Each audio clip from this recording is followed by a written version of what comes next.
عورتوں کی دوزخ میں تعداد کی وجہ صرف ایک بیان کی گئی، اس کو آپ سمجھ لیں۔ رسول اللہ صلی اللہ علیہ وسلم کا گزر ایک دن قبرستان سے ہوا، ایک تازہ قبر پر آپ رک گئے اور پوچھا گیا کہ یہ کس کی قبر ہے؟ لوگوں نے بتایا یہ فلاں محلے میں رہنے والی فلاں عورت کی قبر ہے۔ فرمایا اس پہ عذاب ہو رہا ہے، جاؤ دیکھ کے آؤ، پوچھو اس کی معلومات کرو کہ اس کے اعمال کیا تھے۔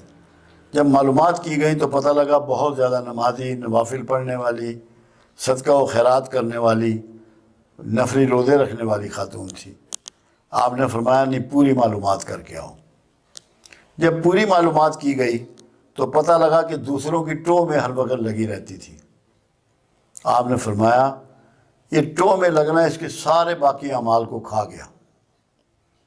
آپ نے ایک درخت کی ٹہنی توڑ کے وہاں اس کی قبر پہ سرانے کی طرف لگا دی اور فرمایا جب تک یہ ہری رہے گی اس پہ عذاب ٹلا رہے گا۔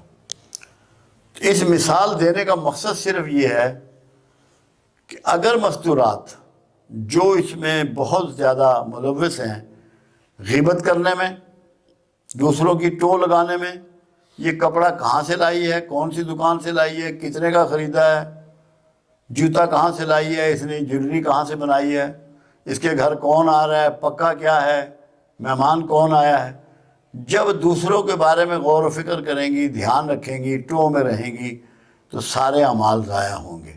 اس لیے آپ کو جب دوزخ دکھائی گئی تو وہاں مستورات زیادہ دکھائی گئی۔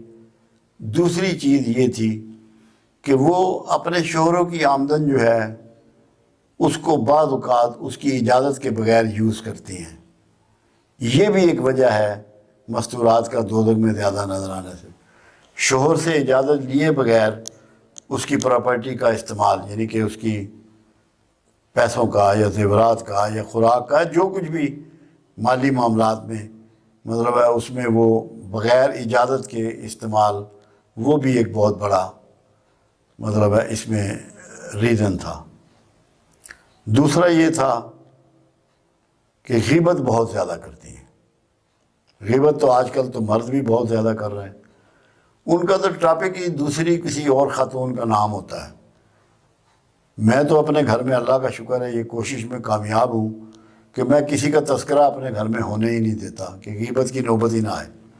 کسی بھی غیر حاضر کا تذکرہ ہم یہاں بھی نہیں کرتے، مرکز میں بھی ہماری یہ عادت ہے کہ ہم اس دوسروں کی بات نہیں کرتے، کیونکہ ہم جو بات سامنے نہیں کر سکتے وہ پیچھے کیوں کریں۔ تو غیبت بھی بہت کرتی ہیں، جھوٹ بہت بولتی ہیں، ٹو میں رہتی ہیں۔ اللہ انہیں ہدایت دے، ان کو سمجھ دے کہ اپنی ذاتی زندگی گزاریں، دوسروں کے معاملات میں بالکل دلچسپی کا اظہار نہ کریں تاکہ دوزخ میں جانے سے محفوظ رہیں۔